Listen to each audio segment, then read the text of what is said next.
সম্প্রতি বেলজিয়ামের ব্রাসেলসে ইউক্রেন এবং ইউরোপীয় প্রতিরক্ষা নিয়ে আলোচনার জন্য ইউরোপীয় ইউনিয়নের নেতাদের বিশেষ শীর্ষ সম্মেলনে যোগ দিয়েছেন ইউরোপীয় কমিশনের president Ursula von der Leyen. গত 18 মার্চ এক সংবাদ সম্মেলনে উর্সুলা ভন ডার লেয়েন বলেছেন, এই দশকের মধ্যে ইউরোপকে তার নিজস্ব নিরাপত্তা ব্যবস্থা গড়ে তুলতে হবে, কারণ আমরা আর আমেরিকার উপর নির্ভর করতে পারি না। বার্তা সংস্থা রয়টার্সের প্রতিবেদনে বলা হয়, উর্সুলা ইউরোপীয় ইউনিয়নকে 800 বিলিয়ন ইউরো ব্যয়ে একটি সামরিক শক্তি বৃদ্ধি কর্মসূচি পুনরায় চালু করার আহ্বান জানিয়েছেন।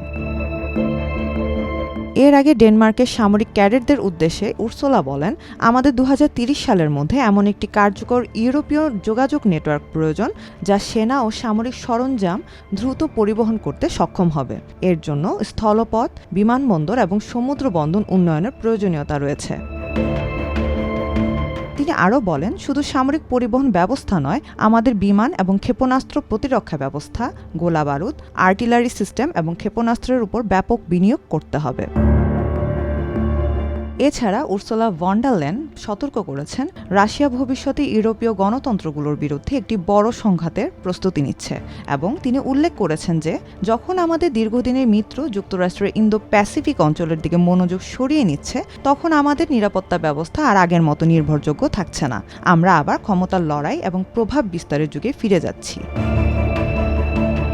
উর্সুলা ইউক্রেনের জন্য জয়েন্ট টাস্ক ফোর্স গঠনের আহ্বান জানিয়েছেন এবং এই বিষয়ে তিনি জানান, ইউক্রেনকে 20 লাখ আর্টিলারি শেল, আকাশ প্রতিরক্ষা ব্যবস্থা এবং স্ট্রাইক মিসাইল সরবরাহের বিষয়ে ব্রাসেলসে আলোচনা চলছে। এছাড়া তিনি বলেন, ইউরোপ প্রস্তুত, পরিবর্তন অনিবার্য এবং ইতিহাসের প্রবাহে আমাদের ঠেলে দেওয়া হলে চলবে না, আমাদের এখনই পদক্ষেপ নিতে হবে।